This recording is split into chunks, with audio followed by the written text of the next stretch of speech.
ഊണ് കഴിക്കാൻ വായോ. എന്തൊക്കെയാണെന്ന് നോക്കിയാലോ.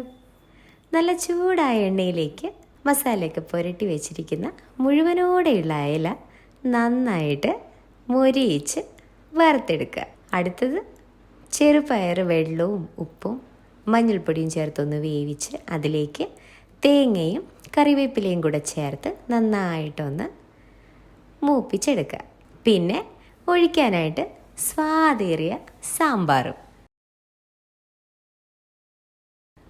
അപ്പോൾ ഇനി പാത്രം എടുത്ത് നല്ല കുത്തിരി ചോറ് വിളമ്പി അതിൻ്റെ സൈഡിലായിട്ട് പയറ് മൂപ്പിച്ചതും പിന്നെ ചൂടോടെ സാമ്പാറും പിന്നെ നമ്മുടെ ഇന്നത്തെ താരം അയല ഫ്രൈയും എല്ലാം കൂടെ കുഴച്ച് ഒരു പിടി. ആഹാ! അപ്പോൾ എൻജോയ്.